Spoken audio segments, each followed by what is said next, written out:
Welcome back with a new video, welcome back with more experience. This time I thought I'll talk about my top 10 favorite debut albums in pop rock history, plus some honorable mentions. Of course, first the honorable mentions. The Smiths, the debut album, self-titled by the Smiths. It's an obvious, to me, obvious contender for a very good, great, classic debut album. Same applies for Is This It by the Strokes. That's, they never were able to, in my opinion, to improve on that. In fact, they changed the sound aesthetic, this very rough DIY aesthetic with the second album, and it was never really the same ever again. Of course, I understand them as well because it would be hard to repeat that kind of very, like I said, DIY sounding, to hi-fi ears, probably horrible sounding album. To repeat that would become stale very quickly. So I think you only can make one album that sounds like that. So if I'm drastic, I would say the best for them would have been to split up after the first album. But this is kind of a perfect, for the Strokes. That's perfect Strokes. There wasn't really more to say for them, I think. And this is something, a reoccurring thing on this list. Two kinds of debut albums. The Strokes is the one kind, is when the debut album is like, also the best album of the band, and when it becomes apparent with the consecutive albums that they really didn't have much more meaningful artistic to say than they already said on the first album. And other albums are like, the promising start to a career that would become bigger and bigger, and more classics to follow, so to speak, but where the debut album already is hinting at the genius of the artist and is already a great mission statement for the artist. Next in the honorable mentions, Funeral by Arcade Fire. Bits like with the Strokes, never were able to repeat the magic, I would say. Maybe they, like the Strokes, maybe they became more competent in the studio, learned more about the craft of writing songs, had more budgets to have bigger arrangements and star producers and things like that, and collaborations. But the magic, the initial spark, got lost after Is This It, and also after Funeral by Arcade Fire. Next is Debut by Björk. That's the other kind of debut album. That was a great album that really introduced the world to this kind of Björk cosmos in a way, but it by far wouldn't be her best album. I mean, it's probably one of her three best albums, but she made at least 5 or 6 albums that are almost as good, or one or two I would argue that are even better than debut. But great artists. It's not really, it has to be in the list of the best debut albums because it's called debut. But she had projects before that, with some artists it's different to account it as a debut album. And this is the other kinds of honorable mentions, debut albums that aren't really debut albums. I wanted to mention those as well. One would be All Things Must Pass by George Harrison. One could say no Beatle debut album can be a debut album because there were the Beatles before that, but I wouldn't count it that way. I think the Beatles or a band is a separate unit, a separate entity from a solo career, so that's not what's preventing All Things Must Pass from going in my top 10. But it wasn't really his first solo album. There were the two experimental. I enjoyed them. The two experimental albums, Wonderful Music and Electronic Sound. And so it's not really a debut album, but to many people it's considered his proper debut album. And if I would count it as his real debut album, it would surely be in the top 10 of this list. Other album of that kind would be Born to Die by Lana Del Rey, because under the alias Lizzie Grant, she had an album a couple of years before that. Not a bad album, but nothing spectacular. Not as spectacular as Born to Die, which is, if this would be her real first album, it was a breakthrough album. The first album didn't do anything commercially. But you know, if she really had started with Born to Die, this would be probably my top 10. It's from the more modern sounding albums, from albums from the past 20 years that mainstream pop sounding. It's probably my favorite mainstream pop album of the past 20 years of this century, so to speak.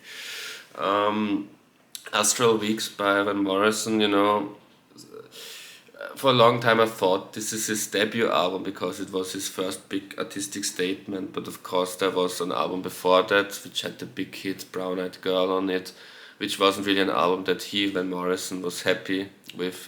This was more like constructed by management, record label, the evil music business. That wasn't what he intended as his first statement. I think Astral Weeks, he himself probably views Astral Weeks as his real first album. And you know, if I would view it as his real first album as well, it would be a top 10 album. But now the real top 10, where there's no debate if these are debut albums. Number 10, Greetings from Asbury Park, New Jersey, Bruce Springsteen, the time when he probably wasn't yet the boss. But my favorite phase of his, you know, his breakthrough album was his third album, Born to Run, which is a classic, phenomenal album. But you know, I've a very soft spot for this album. It wasn't a big success. As I said, the third album was which really catapulted him into stardom. But I really like the first two albums. I think my favorite three Bruce Springsteen albums are the first three albums.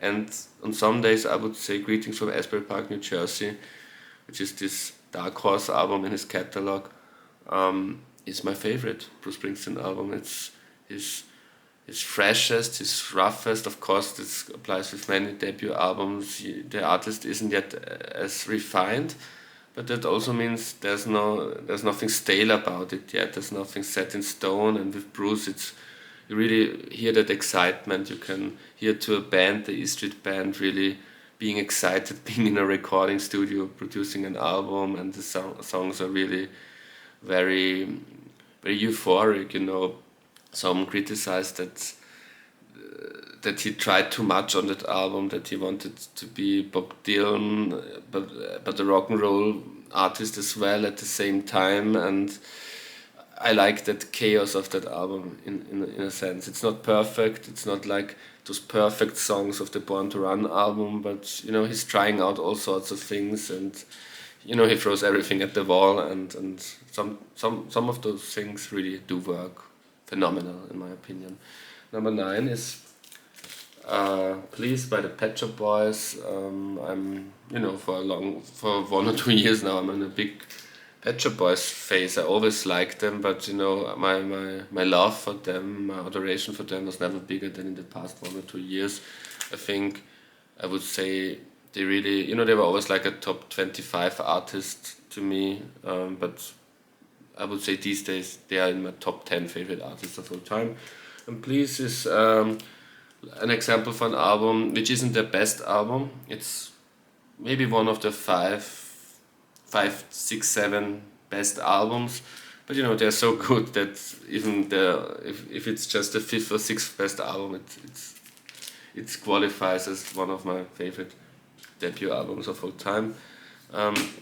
Next one is Tom Waits' Closing Time, and in this case, you know, I'm not a real Tom Waits fan of his entire catalog. Real Tom Waits fans, Tom Waits experts, they wouldn't have this as their favorite album, because after that album he really changed his, you know, the way his image, but also how he sounds, you know, the very rough voice, that all came after the first album. This is like a mainstream pop album in terms of a Tom Waits album, that it's really nice melodies and nice, still already a very rough voice, but not as monstrous, I would say, as on consecutive albums.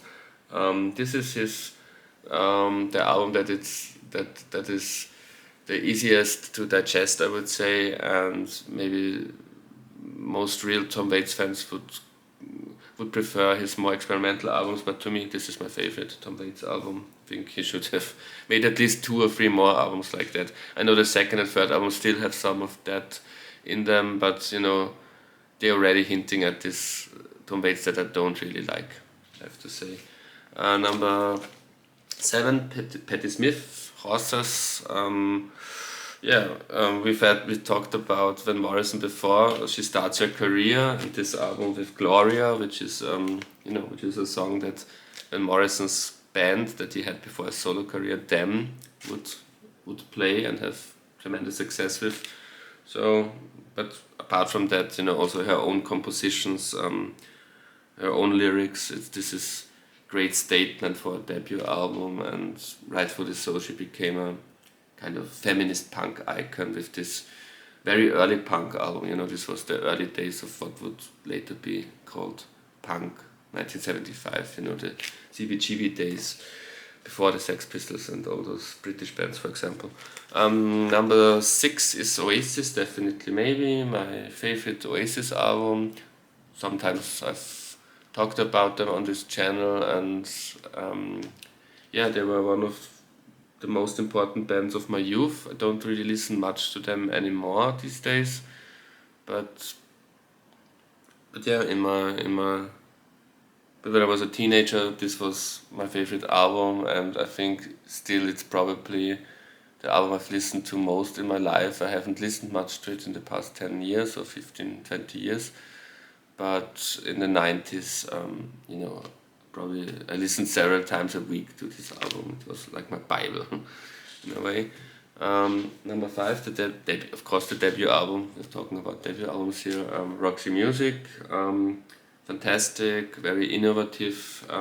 It's futuristic for the time, 1972, but also nostalgic. It's like an amalgamation of all those influences, music hall, but also 50s rock and roll, 60s beat music, the beginning prog rock, art rock, but it's also a glam rock album, and it's wild, it's in parts experimental, but still great songs. Fantastic album. Number 4, I have it also on vinyl, but it's on my wall. Here, some of these albums, on this wall I have some of my favorite, my favorite albums. So this tells you this is one of my all-time favorite albums. But it's easier for me, I didn't want to take it off the wall. The CD, Television, Marquee Moon, again like Horses by Patti Smith, similar kind of era and scene, the early New York punk scene, Rimbaud punk, this has been called, this very romantic, melodic punk from Television. And as you can see, this used to be a jewel case, but Andrew Dixon has motivated me to get rid of all my jewel cases and put all my jewel cases into these sleeves to save space, and also I think it looks better in a way, makes things much easier in my CD collection. And right now I'm in the middle of putting all the jewel cases into these sleeves, which is very painful and boring thing to do. I've already managed to probably put half of my jewel case collection into these sleeves, and this I already did, as you can see, but it takes me longer than I hoped it would take me. Number 3 is also from the wall up there, but here's also the CD version, Nevermind the Board of Sex Pistols. Now finally the British punk after the early New York punks. This is not Malcolm McLaren's band, he was the manager, and if John Lydon watches this video, he probably will send me a hate mail, because he insists, of course rightfully so, that Johnny Rotten, John Lydon, and the other 3, those were the band, but Malcolm McLaren was inspired by, that's what I wanted to say, was inspired by the New York punk scene to kind of create a London punk scene. But of course this is the work of John Lydon, of Steve Jones, Paul Cook, and Glenn Matlock. Sid Vicious joined after they... Oh no, I think some of those songs already had Sid Vicious, but I don't think Sid Vicious really played on that album. He was already band member when this came out, but I think Steve Jones and maybe even Chris Thomas, the great producer, maybe overdubbed most of the bass parts and somewhere by Glenn Matlock. But yeah, Sex Pistols, you know. What can I tell you? Fantastic, iconic band, of course. Number 2, I've talked so often about this album on this channel. This will be short. Whatever's For Us by Joan Armatrading. You know, one of my all-time favorite albums of all time. But number 1 is also one of my all-time favorite albums of all time. So she lost out to another of those like top 10 favorite albums for me. You know, not debut albums. Whatever's For Us and the next album are in my top 10 albums of all time. And it's ABC Lexicon of Love, again, it's hanging on my wall there. But this is the CD version. I think I also, not I think, I know, I called it my favorite album from the 80s when I ranked all my favorite 80s albums. So maybe watch this video if you want to find out more about what I think about this album. Great symphonic, early new romantic album, probably influenced heavily by Roxy Music that we had before. And yeah, these were my top 10 favorite debut albums plus honorable mentions. Thank you very much for watching. Until next time, and goodbye.